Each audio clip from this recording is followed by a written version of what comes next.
이라는 제목으로 말씀 전하겠습니다. 자, 지난주에 2023년에는 위대한 사람답게 살자라고 말씀을 드렸는데 왜 우리가 위대한 사람인지를 제가 깜빡 빼먹었습니다. 짧게 말씀드리면 예수님이 말씀하셨어요. 여자가 낳은 자 중에 세례 요한보다 큰 사람은 없다. 여자가 요한이 가장 크다. 그러니까 이 세상에 속한 사람 중에 가장 크다라는 거예요. 가장 위대한 사람이 이제 세례 요한입니다. 그런데 하나님 나라에서는 세례 요한보다 작은 자가 없다라고 말씀하십니다. 하나님 나라에 속한 모든 사람은 이 세상에 속한 그 어떤 위대한 자보다 위대하다라고 말씀을 하고 있는 거예요. 따라서 우리는 예수 믿는 사람으로서 우리는 하나님 나라에 속한 사람 아닙니까? 그래서 우리는 위대한 사람이라고 지난주에 말씀을 드린 것입니다. 자, 한 가지 더 말씀드리면 사람들이 요한은 귀신 들렸다고 해서 요한의 메시지에 사람들이 반응하지 않았고 예수님은 술 주정뱅이에다가 먹는 걸 탐하고 죄인의 친구라고 해서 또 예수님의 메시지에도 반응하지 않은 사람들을 예수님이 책망하는 말씀을 드렸습니다. 자, 그렇게 말씀하시고 나서 이렇게 말씀하셨습니다. 35절을 읽겠습니다. 지혜는 자기의 모든 자녀로 인하여 옳다함을 얻느니라. 네, 지혜는 자기의 모든 자녀로 인하여 옳다함을 얻는다. 자, 여기서 말씀드리는 지혜의 자녀란 무엇이냐? 지혜의 말을 듣고 순종했을 때 일어나는 결과가 바로 지혜의 자녀예요.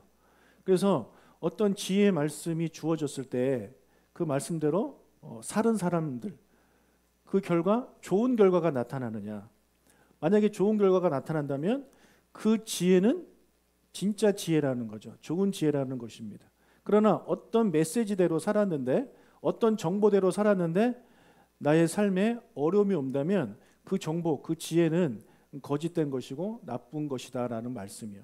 그래서 지금 예수님이 하시는 말씀은 뭐냐면 너희들은 지금 나와 요한을 인정하지 않고 이런저런 핑계를 대면서 나의 메시지, 요한의 메시지에 반응하지 않는데 그러나 한번 봐라. 나의 메시지와 요한의 메시지를 듣고 살아가는 사람들의 모습을 보아라. 만약에 본다면 너희들은 그들의 삶을 통해 요한과 예수님의 메시지가 진짜 진리의 말씀이구나 라는 것을 깨닫게 될 것이다 라고 말씀하고 있는 것이고 그 반대로 사람의 가르침, 너희의 가르침을 듣고 살아가는 사람들의 삶을 보아라. 어떤 결과가 나타나느냐. 그런 결과를 봤을 때 너희들의 가르침과 사람의 가르침은 잘못된 것이다 라는 것을 알게 될 것이다 라고 그 말씀을 가지고 이렇게 이제 비유의 말씀을 해 주신 것입니다. 여러분, 지혜는 자기의 모든 자녀로 옳다함을 얻어요. 우리는 하나님의 말씀, 예수님의 말씀대로 살아가려는 사람 아닙니까? 그래서 사람들은요, 여러분의 삶을 보고 기독교를 평가합니다. 그렇죠? 우리가 하나님 말씀대로 살고 하나님 말씀대로 살려고 노력을 하는 모습을 볼 때 사람들은 여러분을 보면서 기독교는 진짜 종교구나라는 칭찬을 듣게 될 것이에요. 그러나 우리가 하나님 말씀대로 산다고 그렇게 사람들은 알고 있는데 실제로 나의 삶이 하나님의 말씀대로 삶이 아니라 여전히 세상의 가르침, 나의 경험에서 나오는 그런 행동을 가지고 살아갈 때 사람들은 그것을 바라보면서 여러분이 교회 다니니까 교회 다니는 사람답게 산다고 생각하거든요. 그런데 나의 삶이 하나님의 말씀이 아니라 나의 생각대로 살아가는 삶을 그들에게 보여줬을 때 그들은 뭐라고 오해를 하겠습니까? 기독교는 거짓된 종교다. 기독교에서 가르치는 지혜는 거짓된 지혜다라고 그들이 오해하지 않겠습니까? 그래서 많은 사람들이 교회 다니는 사람들의 행동을 보면서 교회를 이제 욕을 하고 기독교를 욕을 하고 심지어 예수님을 욕하지 않습니까? 여러분, 우리는 예수님의 말씀, 그 진리의 말씀에 우리는 결과예요. 우리는 자식이라는 생각을 잊지 마시고 우리가 하나님 말씀대로 살려고 더 노력하는 모습을 믿지 않는 자들에게 보여주시기를 주님의 이름으로 부탁하고 축복합니다. 아멘. 자, 오늘 말씀으로 이제 넘어가겠습니다. 어느 날 한 바리새인이 예수님을 식사에 초대했습니다. 누가복음 3장 36절을 읽겠습니다. 한 바리새인이 예수께 자기와 함께 잡수시기를 청하니 이에 바리새인의 집에 들어가 앉으셨을 때에 식사를 하고 있는데 한 여자가 등장합니다. 37절과 38절입니다. 그 동네에 죄를 지은 한 여자가 있어 예수께서 바리새인의 집에 앉아 계심을 알고 향유 담은 옥합을 가지고 와서 예수의 뒤로 그 발 곁에 서서 울며 눈물로 그 발을 적시고 자기 머리털로 닦고 그 발에 입 맞추고 향유를 부으니. 자, 이 여인은 그 동네에 사는 한 죄인인 여자인데 이 여자는 이 모임에 초대받지 못했습니다. 게다가 그녀는 죄인이었기 때문에 그 모임에 갈 수 있는 자격도 되지 않는 그런 사람이에요. 초대받지도 않고 자격도 없는 이 여자가 왜 이 모임에 왔을까요? 그리고 여기서 우리가 하나 알 수 있는 게 뭐냐면 이 여인이 초대받지 않았기 때문에 예수님이 그 땅에 그 집에 오셨다라는 것을 알고 향유 옥합을 가져왔잖아요. 이 말은 이 여인이 미리 이 향유 옥합을 준비했다라는 것을 알 수 있습니다. 그렇지 않고서야 이게 되게 비싼 거예요. 이 비싼 것을 갑자기 어디 가서 사올 수가 있는 상황이 그 당시는 아닌 것입니다. 지금이야 뭐 편의점 가가지고 쉽게 살 수 있겠지만 그것도 우리가 비싼 거는 어디 좀 큰 데 가야 살 수 있는 거 아닙니까? 그래서 이 구절을 봤을 때 이 여인이 이곳에 올 때 향유 옥합을 가지고 온 것은 예수님이 오셨다는 걸 알고 구입한 것이 아니라 그 전에 미리 구입했다는 것을 우리가 알 수가 있습니다. 이 여인은 그 모임에 들어가서 예수님의 뒤에 섰다가 이제 울어요. 갑자기 울더니 눈물로 그 발을 적시고 그리고 자기의 머리털로 그거를 눈물을 닦아드리고 그 입에 입을 맞추고 향유를 붓습니다. 이 여인은 왜 이런 행동을 하고 있는 것일까요? 자신이 죄인이기 때문에 내가 이렇게 하면 죄 용서를 받을 수 있지 않을까라는 생각으로 이런 행동을 하는 것일까요? 이 여자를 지켜보면서 예수님을 초대한 바리새인은요 다음과 같은 생각을 했습니다. 39절입니다. 예수를 청한 바리새인이 그것을 보고 마음에 이르되 이 사람이 만일 선지자라면 자기를 만지는 이 여자가 누구며 어떠한 자 곧 죄인인 줄을 알았으리라 하거늘.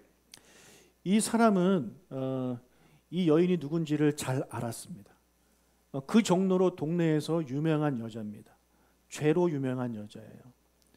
아마 모든 사람들이 욕하고 저주하는 그런 이제 사람이었을 것입니다. 그래서 이 바리새인은 생각했어요. 내가 지금 초대한 이 선생님이 정말 선지자라면 이 여자가 누군지 알 것이다.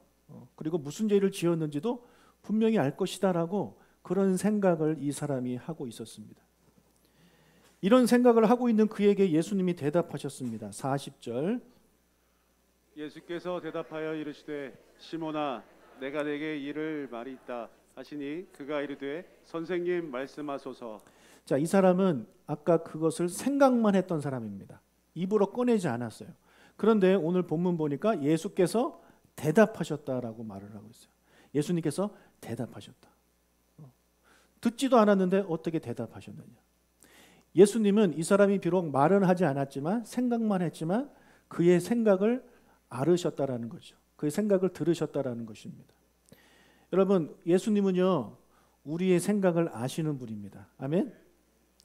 예수님은 우리의 생각을 잘 아세요. 여러분이 지금 무슨 생각을 하고 계신지, 요즘 어떤 걱정을 하고 계신지 우리 예수님은 다 알고 계십니다.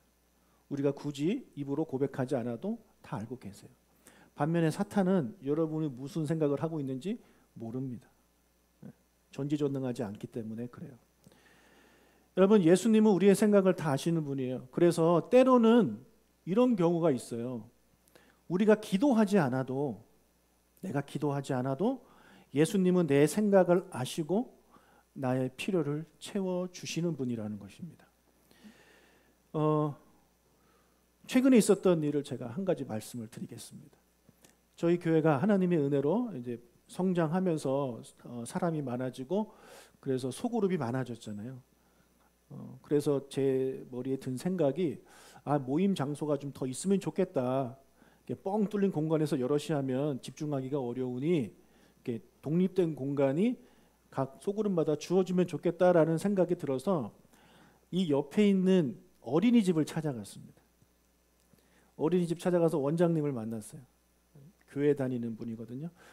그래서 말씀을 좀 나누고 부탁을 드렸더니 그분 말씀이 저도 그렇게 해드리고 싶지만 나라에서 그걸 못하게 한대요.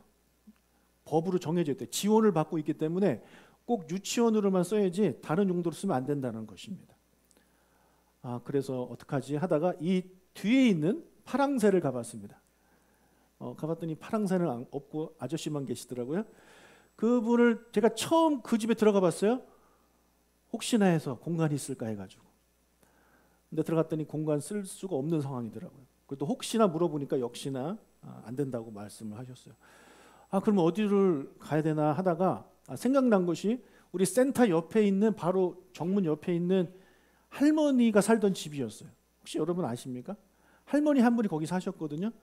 근데 그분이 이사를 가셨어요. 이사 가셔서 그 집이 비어 있어요. 그래서 그 집이 생각나가지고 부동산을 찾아갔습니다. 부동산 사장님한테 물어보고 보여달라고 해서 제가 갔어요. 어느 정도 되냐면 우리 소외배실 반 정도밖에 되지 않는 그런 작은 그러니까 방 하나 있는 집인데 그럭저럭 쓸만하겠다 싶어서 가격을 물어봤더니 보증금 100만 원에 그리고 월세 15만 원인가 16만 원을 달래요. 그래서 그래? 그렇게라도 쓸까라는 생각을 하고 있었어요. 그때 부동산 사장님이 여기 말고 우리 교회 앞에 보면 빌라 하나 있잖아요. 그 3층이 볕대요. 전세로 나왔대요. 한번 보시래요. 가서 봤어요. 좋더라고요. 방이 3개인가 정도 되고 화장실 하나 있고 보증금 몇 천에 월세가 한 50 이상 됐던 것 같아요. 그래서 그건 좀 부담된다라는 생각을 제가 가졌어요. 그리고 우리 교인들한테 물어보겠습니다 하고 일단 집에 가서 우리 집사람한테 물어봤어요. 여보, 옆에 공간 할머니 살던 공간을 좀 빌리려고 하는데 어떻게 생각해? 물어봤더니 뭘 굳이 그런 데를 얻냐? 10 몇만 원씩 주고 반대다 라고 얘기를 해가지고 빌라 얘기는 꺼내지도 못했어요. 그리고 우리 집사람이 반대하면 저는 뭐 안 합니다. 그래서 여러분들한테 물어보지도 않았어요. 그리고 한 주가 지났나? 하나님이 놀랍게 채워주셨어요. 저 빌라보다 훨씬 좋은 집을 주셨어요. 이때 하나님께 감사의 박수 드리는 겁니다. 우리 제자반 모임을 하는데 한 집사님이 말씀하시는 거예요. 제가 혼자 살지만 이번에 집을 이사하면서 큰 집을 얻었습니다. 그러는 거예요. 그래서 왜요? 그랬더니 집사님 말씀이 저는 옛날부터 하고 싶었던 사역이 있대요. 선교사님들이 오셨을 때 쉬실 수 있는 그런 공간을 만들고 싶다라는 거예요. 그리고 평소에는 그 공간을 우리 교회가 썼으면 좋겠다라는 말씀을 하시는 거예요. 너무 감사하잖아요. 그래서 금요예배인가 끝나고 이제 수요일 날 끝나고 갔어요. 그 집에 가봤더니 방이 5개. 물론 우리가 다 쓰는 건 아니죠. 집사님이 쓰시고 선교사님 용도로 쓰고 뭐 이러다 보면 그래도 우리 교회가 쓸 수 있는 공간이 이제 최소 2개는 되는 거예요. 보증금 우리 하나도 안 내고 월세 하나도 안 내고 그런 공간을 쓰게 됐어요. 저는 이 문제 가지고 하나님께 기도한 적이 없어요. 그냥 생각만 했어요. 그리고 우리 집사람한테만 살짝 물어봤을 뿐입니다. 근데 하나님은 그 얘기를 제 생각을 아시고 정말 좋은 집으로 허락을 해주셨어요. 멀지도 않아요. 그래서 조그만 한 50m도 안 되는 것 같은데 걸어가면 바로 있어요. 나중에 그곳을 여러분들이 쓰실 분들이 계실 텐데 집이 하얗게 생겨서 제가 일단은 화이트하우스라고 백악관이라고 이름을 줬습니다. 그곳을 가실 때마다 하나님의 응답을 생각하시길 바라요. 또 하나 제가 여기 2층 소예배실 어린이부 유치부실이죠.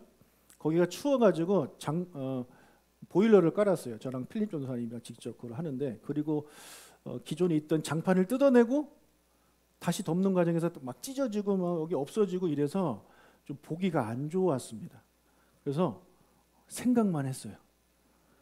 이 장판을 좀 바꿔야 되겠다. 생각만 했어요. 근데 하나님이 또 그 생각을 아시고 똑같은 날 똑같이 응답을 해주셨어요. 우리 제자반 수업하는데 한 권사님이 또 그러시는 거예요. 목사님, 제가 4층을 이제 매주 청소하다 보니까 4층 장판이 안 좋은 것 같아서 좀 바꿔야 되겠다. 그 마음을 하나님이 주셔서 제가 그거 장판 바꾸고 싶습니다라고 말씀을 하셔서 제가 권사님한테, 권사님 4층은 멀쩡하고요, 유치부실이 지금 상황이 안 좋습니다. 그걸로 하면 안 될까요? 해가지고 이제 권사님도 좋으시다고 하셔가지고 이제 거기를 바꾸려고 해요. 감사하죠. 생각만 했는데 하나님은 바꿔주시는 거예요. 뭐 더 있지만 옛날 얘기니까 그거는 빼먹고 이 두 가지만 제가 말씀을 드리겠습니다. 여러분, 왜 하나님은 우리의 생각만 하시고 그런 거에 응답하실까요? 막 구하라, 막 그래서 우리 구해야 되고 막 열심히 붙잡고 그 문제 붙잡고 막 기도해야 들어주실 것 같은데 왜 하나님은 생각만 해도 그런 걸 들어주실까요? 저는 그것에 대한 답은 예수님의 말씀이 있다고 생각해요. 마태복음 6장 33절. 먼저 그의 나라와 그의 일을 구하라. 그리하면 이 모든 것을 너희에게 더해 주시리라. 믿으십니까? 저는 정말 이 말씀을 믿어요. 여러분, 우리가 어떤 문제를 가지고 해결해 주세요라고 막 그거 붙잡고 기도하는 그 시간에 그거 내려놓고 먼저 하나님의 나라와 하나님의 의를 구하는 거예요.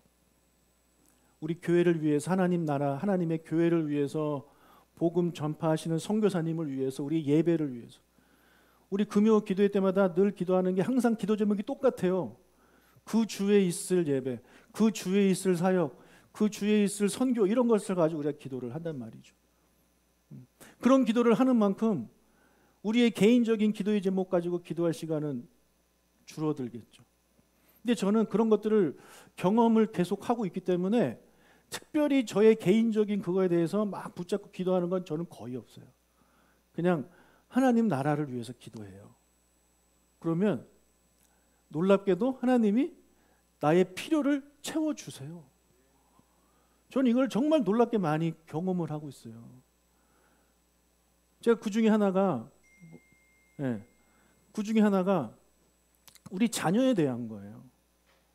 저는 우리 자녀를 두고 막 그렇게 기도하지 않았어요. 그냥 하나님 나라를 위하고 하나님 나라를 위해서 기도했을 뿐입니다. 근데 하나님이 제가 생각지도 못하고 제가 기도하지도 않은 것까지 다 채워주시는 거예요. 많은 분들이 뭐 부러워하시고 막 궁금해하실 수도 있어요. 자녀 교육을 어떻게 하시길래 아이들이 그렇게 잘 크고 공부도 잘하냐라고 말씀하시는데 저희는 뭐 말씀드릴 게 없어요. 그냥 목사로서, 사모로서 그냥 교회에 충성하고 교회를 위해서 기도할 뿐인데 하나님이 다 채워주신다. 그게 우리 집에만 이제 적용되는 것일까요? 아니요, 여러분에게도 마찬가지입니다.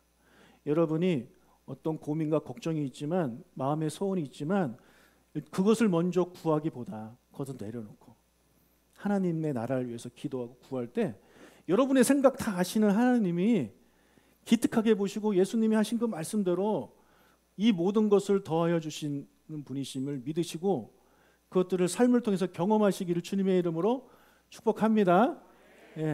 그리고 그런 거 나와서 간증하시고 도전 주시고 하셨으면 너무너무 좋겠어요. 자, 예수님이 바리새인에게 질문을 던지셨습니다. 7장 41절과 42절입니다. 이르시되 빚 주는 사람에게 빚진 자가 둘이 있어 하나는 500데나리온을 졌고 하나는 50데나리온을 졌는데 갚을 것이 없으므로 둘 다 탕감하여 주었으니 둘 중에 누가 그를 더 사랑하겠느냐. 자, 500데나리온과 50데나리온이 나오는데 데나리온은요 동전이에요. 저기 노동자의 하루 일당이에요. 그냥 우리 10,000원으로 칩시다. 그러면 10,000원은 아니죠. 10만 원으로 칠까요? 10만 원을 치면 5천만 원 그리고 500만 원인 거죠. 그것을 빚을 졌는데 갚지를 못하는 상황이 됐어요. 그래서 빚을 탕감해 주면 탕감받은 두 사람 중에 누가 더 고마워하고 누가 더 감사하겠느냐라는 거예요. 여러분 누굽니까? 5천만 원이죠. 그죠? 여러분 대출 조금씩 다 있으시죠? 근데 갑자기 은행에서 연락이 왔어요. 안 갚아도 됩니다. 그럼 여러분 그 은행 고맙겠어요? 안 고맙겠어요? 빚이 없으신가요? 저는 농협에서 그런 전화 오면 너무 좋을 것 같아요. 조각목교의 빚을 다 탕감해 주겠습니다. 만약에 그런 은행이 있다면 여러분 나중에 어느 은행을 이용하겠습니까? 그 은행을 이용하겠어요? 다른 은행을 이용하겠어요? 그 은행. 왜요? 뭐 고마워서도 있지만 또 이런 은혜를 베풀 수 있으니까. 그게 사람의 마음이에요. 탕감을 많이 받으면 받을수록 1억을 면제받은 사람과 500만 원 면제받은 사람과 많이 받으면 많이 받을수록 더 감사한다는 거죠. 예수님의 질문은 쉽고요. 대답도 쉬워요. 그러나 그 안에 진리가 담겨 있는 거예요. 예수님이 이렇게 질문했을 때 시몬이 대답했어요. 43절 읽겠습니다. 시몬이 대답하여 이르되 내 생각에는 많이 탕감함을 받은 자인이다. 이르시되 내 판단이 옳다 하시고. 자, 이 시몬이 대답했어요. 많이 탕감받은 사람입니다. 예수님이 맞아 라고 하시면서 이제 이 말씀을 하신 이유를 44절부터 46절까지 말씀해 주고 있습니다. 우리 같이 읽겠습니다. 그 여자를 돌아보시며 시몬에게 이르시되 이 여자를 보느냐? 내가 내 집에 들어올 때 너는 내게 발을 씻을 물도 주지 아니하였으되 이 여자는 눈물로 내 발을 적시고 그 머리털로 닦았으며 너는 내게 입맞추지 아니하였으되 그는 내가 들어올 때로부터 내 발에 입맞추기를 그치지 아니하였으며 너는 내 머리에 감람유도 붓지 아니하였으되 그는 향유를 내 발에 부었느니라. 지금 두 사람이 비교가 되고 있습니다. 한 사람은 시몬이라는 바리새인이고요. 한 사람은 이름 없는 한 여인이에요. 그리고 죄인이에요. 시몬은 이 모임의 주인이잖아요. 주인으로서 당연히 손님한테 해야 될 의무가 있는데 그것을 지금 하지 않고 있습니다. 손님을 무시하는 행위죠. 그 사람은 먼저 예수님에게 발 씻을 물을 주지 않았어요. 그러니까 그 당시 이 문화가 뭐냐면 손님이 오면 발 씻을 물을 주는 거예요. 그리고 때로는 종을 시켜서 발을 직접 닦아줘요. 왜냐하면 샌들을 신고 다니기 때문에 고대 그쪽 근동 그쪽은요. 그래서 발에 먼지가 많이 묻고 흙이 묻고 그래요. 그래서 청결을 위해서 그 발을 닦아준단 말입니다. 근데 그거를 안 해주는 거예요. 그러니까 예수님 입장에서 들어오자마자 무시를 당했어요. 두 번째 어떤 무시를 당했느냐? 입맞춤을 해주지도 않았어요. 우리말로 치면 인사도 안 했다라는 거예요. 어서 오세요라고 인사도 안 한 거예요. 아니 손님 초대해 놓고 왔는데 무시하는 거죠. 요즘 아이들 말로 개무시를 하고 있는 겁니다. 그냥 무시도 아니에요. 개무시예요. 그냥 와서 먹고 가. 뭐 이런 느낌이었나 봐요. 세 번째, 머리에 감람유도 붓지 않았어요. 이것도 손님에 대한 예인데 감람유는 비싼 게 아니에요. 아주 싼 거예요. 그냥 누구나 쉽게 구할 수 있는 기름이 바로 감람유예요. 그런데 이 시몬이라는 사람은 그것조차도 예수님께 쓰기가 아까웠던 거죠. 그래서 안 줘요. 반면에 이 여인은 예수님의 발을 눈물로 씻고 자기 머리털로 닦고 발에 입을 맞추고 비싼 향유를 아낌없이 예수님 발에 부어 주었습니다. 너무 다르죠. 둘의 행동이. 이 둘의 행동을 비교하면서 예수님의 하신 말씀 우리가 생각해 본다면 500데나리온 즉 5천만 원 정도 탕감받는 사람이 이 여인입니까? 이 남자인가요? 여인이죠. 그죠? 우리가 봤을 때 그 행동을 보면 그러니까 행동만 보면 이 여인이 5천만 원 탕감받은 사람이에요. 그래서 그녀가 이 예수님한테 참 고마워하고 있는구나. 우리가 그렇게 보입니다. 여러분 그녀를 향해서 예수님이 그녀가 많은 죄 용서받았다라고 그렇게 말씀하고 계세요. 47절을 읽겠습니다. 이러므로 내가 내게 말하노니 그의 많은 죄가 사하여 졌도다. 이는 그의 사랑함이 많음이라. 사함을 받는 일이 적은 자에게 사랑하느니라. 네, 지금 남자한테 말하는 거예요. 저 여인의 죄는 사해졌다. 저 여인의 많은 죄가 용서받았다라고 말씀하고 있는 겁니다. 그래서 그녀가 나를 많이 사랑하고 있는 것이다. 나에게 많이 고마워하고 있는 것이다. 라고 말씀하고 있는 거예요. 이렇게 여인에 대해서 말씀하시지만 사실은 그 안에 뭐가 담겨 있는 거예요? 너는 뭐 하고 있냐? 라는 말씀이 지금 그 안에 담겨 있는 거죠.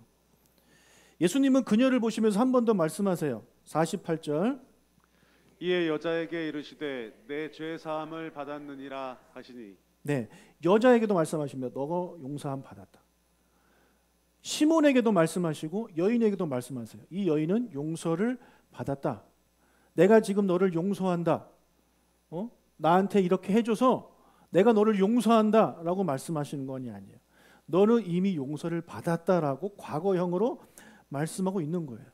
여러분, 우리가 하나님으로부터 예수님께 죄 용서 받으려면 어떻게 해야 됩니까? 발 닦아드리면 되나요? 아니에요. 회개해야 되는 거예요. 네. 내 입을 열어서 하나님, 저의 죄는 이것입니다. 제가 지은 이 죄를 용서해 주세요 라고 회개할 때 용서를 받는 거예요. 이 여인은 사람들 앞에서 아무 말도 하지 않았어요. 그냥 닦았어요. 여러분, 아까 예수님의 비유에서 500데나리온, 50데나리온 받은 사람들이 탕감 받은 후에 그 탕감해 준 사람을 사랑하지 않겠느냐라고 물어봤잖아요. 우리가 그 질문을 잘 이해하셔야 돼요. 탕감 받기 위해서 그들이 그 주인을 사랑한 게 아니에요. 그렇죠? 탕감 받은 다음에 고마워서 사랑하고 있는 거예요. 예수님의 질문이 그거잖아요. 그죠? 500데나리온 받은 사람이 50데나리온 받은 탕감 받은 사람보다 더 사랑하지 않겠느냐. 그 말은 그들이 탕감 받기 위해서 내가 더 많은 빚을 졌으니 내가 탕감 받기 위해서 이 사람보다 더 사랑하는 것이 아니라 더 많은 것을 탕감 받았기 때문에 그가 더 사랑한다는 말씀이잖아요. 그렇죠? 마찬가지예요. 이 여인도 지금 예수님께 와서 뭔가 탕감받기 위해서, 죄 용서받기 위해서 지금 예수님을 사랑하는 모습을 보이는 게 아니라는 거예요.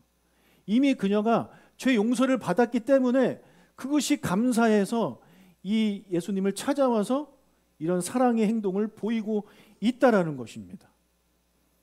예수님은 이 여인은 언제인지는 모르지만 예수님의 메시지를 듣고 그녀가 자기의 죄를 이제 회개를 했을 것입니다. 그리고 사람들이 너는 죄인이야 라고 무시하고 그랬던 상황에서도 그래, 나도 내 죄를 고하고 주님께 다 고하면 나도 용서받을 수 있어 라는 그런 메시지에 감동해서 그녀는 회개했을 거예요. 그리고 그런 메시지를 전해주신 예수님께 너무너무 감사하는 마음이 있었을 것입니다. 그래서 내가 어떻게 하면 그 은혜에 감사할 수 있을까를 고민하다가 그녀가 생각한 것이 바로 향유를 사는 거죠. 비싼 향유. 남들이 봤을 때 뭐라고 했을 수도 있어요. 야, 뭐하러 그렇게 비싼 것까지 사냐.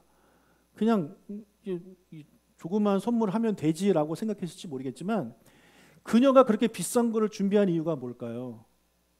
자기가 그만큼 큰 용서를 받았기 때문이다. 큰 사랑을 받았기 때문이라고 그녀가 생각했기 때문에 나는 이거보다 더해드리고 싶지만 내가 할 수 있는 건 이게 최선이야 라는 마음을 가지고 그 선물을 준비했다라는 거죠. 그리고 그 선물을 예수님께 드리고 싶은데 예수님이 어떻게 만날지도 모르겠어요. 그런데 그 동네에 오셨다라는 소문을 들었어요. 근데 어느 바리새인의 집에서 식사를 하신다는 소문을 들은 거예요. 그래서 그녀가 미리 사두었던 이 향유 옥합을 가지고 예수님을 찾아간 것입니다. 문 앞에서 사람들이 막았을 것입니다. 왜요? 유명한 죄인이니까. 너 같은 게 지금 우리 집에 들어와? 우리 주인 집에 들어와? 라고 막았겠죠. 그녀는 뿌리치고 용감하게 들어갑니다. 얼마나 수치스럽고 얼마나 창피하겠어요. 그렇죠? 사람들이 다 나를 죄인으로 보는데. 그러나 그녀는 감사하는 마음을 표현하기 위해서 용기를 내서 그것을 가지고 들어갑니다. 그리고 예수님 뒤에 이렇게 몰래 서요. 근데 예수님을 보자마자, 예수님의 음성 듣자마자 그녀는 그 은혜를 감당하지 못하고 막 펑펑펑 웁니다. 펑펑펑 울다가 그 물이 예수님 발에 떨어지는 거죠. 얼마나 많은 눈물을 흘렸으면 흠뻑 젖었겠습니까? 그래서 그 여인은 그것을 이제 놀래서 닦아드려야 되는데 준비한 그런 게 없으니까 자기 머리카락으로 닦은 거죠.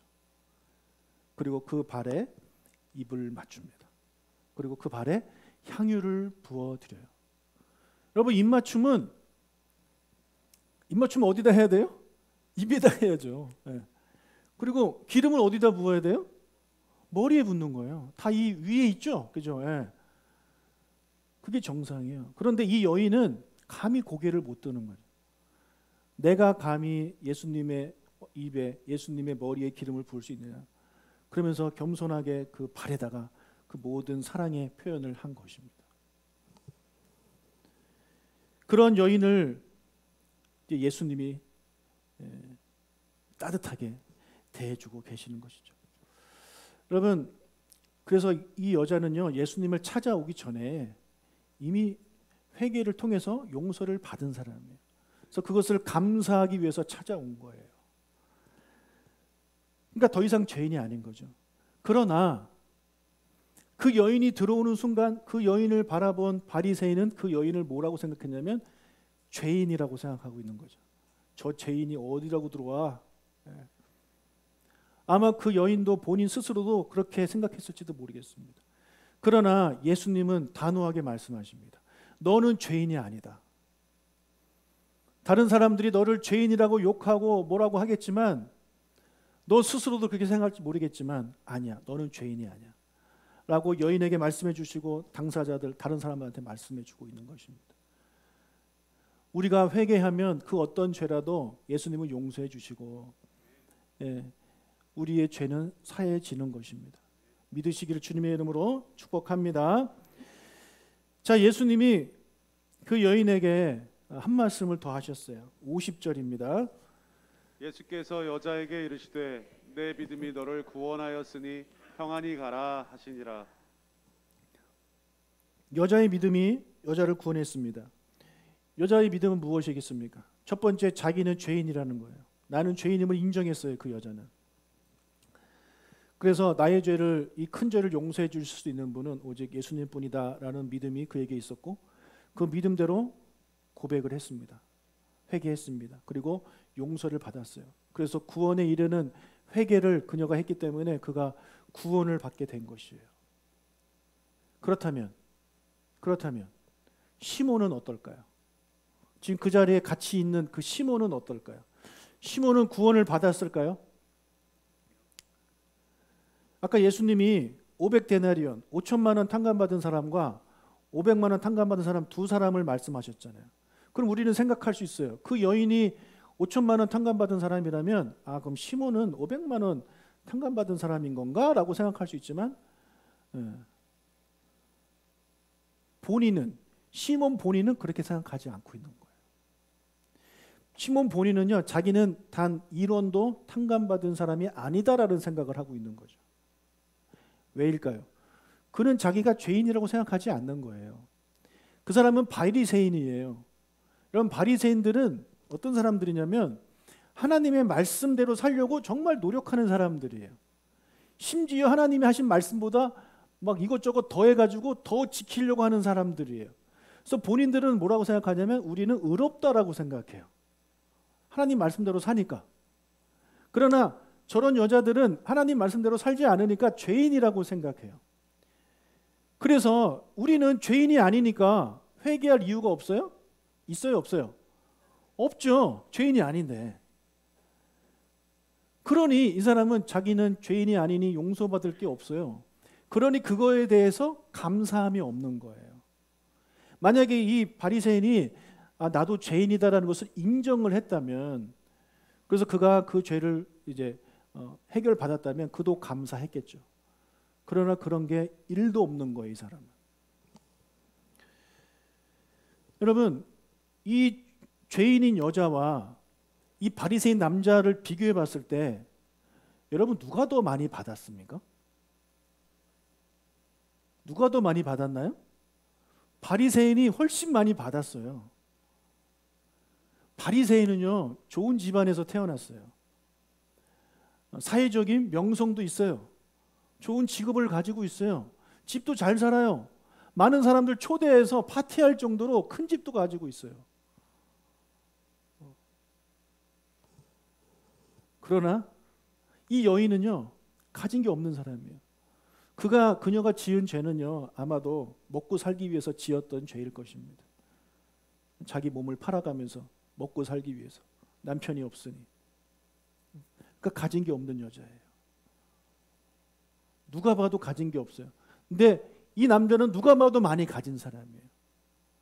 그뿐만 아니라 이 둘 다 만약에 죄를 고백했다면 둘 다 용서함을 받는 거예요. 그러면 누가 봐도 이 바리새인이 훨씬 많이 받은 사람. 그래서 제가 봤을 때 그 예수님의 그 비유에서 5천만 원 그렇게 많이 받은 사람은 어쩌면 이 시몬일 가능성도 커요. 그러나 이 사람은 아니야, 나는 빚지지 않았어. 나는 빚진 게 없어. 나는 죄인이 아니야. 내가 지금 누리는 것은 은혜가 아니야. 내가 당연히 누리는 거야. 라는 생각을 했기 때문에 그에게는 감사가 없는 거예요. 그래서 예수님이 그의 집에 찾아오셔서 같은 공간에 있음에도 불구하고 그 예수님에게 아무런 감사의 표현을 하지 않는 거죠. 오히려 예수님을 무시하는 거죠. 인사도 하지 않고 아는 척도 하지 않는다. 그러니 그의 입에서는 아무 고백도 나오지 않고 아무런 믿음도 없는 거죠. 그래서 그는요, 구원받지 못하는 것입니다. 여러분, 예수님은 이 바리새인까지 사랑하신 분이에요. 그래서 아까 그 비유의 말씀을 하시면서 단지 이 바리새인을 책망해서 너는 그런 놈이니까 지옥에 가라라고 말씀하시는 것이 아니라 그 말씀을 하시면서 나는 너도 이 여인처럼 하나님께 감사했으면 좋겠다.